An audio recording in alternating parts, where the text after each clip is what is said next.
Assalamualaikum warahmatullahi wabarakatuh. Perkenalkan, nama saya Nova Ibana Putri dengan NIM 2415017. Pada kesempatan kali ini saya akan menyampaikan jawaban sesuai dengan tugas yang telah diberikan. Pertanyaan pertama yaitu apa yang saya pahami tentang pedagogik dalam makna pendidikan, pengajaran, dan pelatihan. Pedagogik itu sendiri adalah ilmu yang mempelajari cara membimbing dan menggerakkan peserta didik agar dapat berkembang dengan baik dari segi pengetahuan, sikap, maupun keterampilan. Dalam pedagogi terdapat 3 makna utama, yaitu pendidikan, pengajar, dan pelatih. Pendidikan itu sendiri merupakan proses yang bersifat luas dan berlangsung sepanjang hayat. Pendidikan tidak hanya mengajarkan ilmu, tetapi juga membentuk karakter dan nilai moral peserta didik.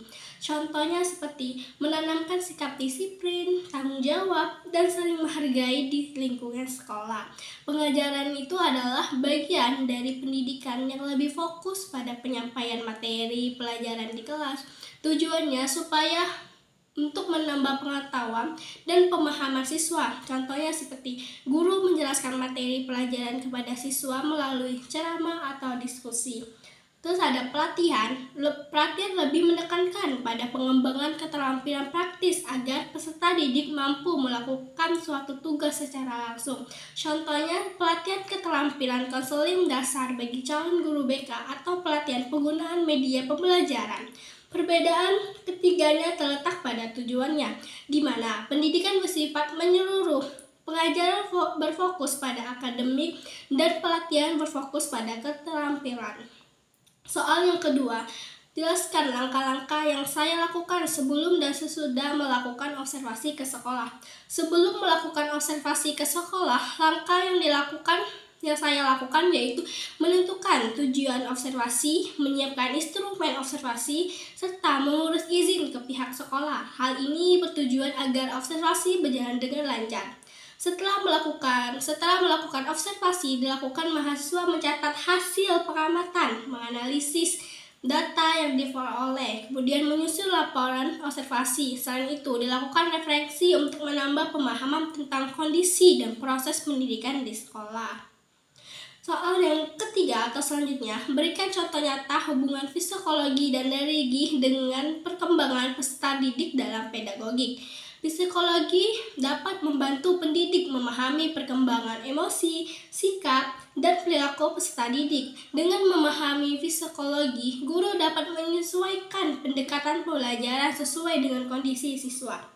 Religi itu sendiri berperan dalam membentuk nilai moral dan spiritual peserta didik. Contohnya seperti guru BK membantu siswa yang memiliki masalah perilaku dengan pendekatan konseling, serta memberikan penguatan nilai keagamaan seperti kesabaran, kejujuran, dan tanggung jawab. Dengan begitu, perkembangan siswa dapat seimbang secara mental dan spiritual.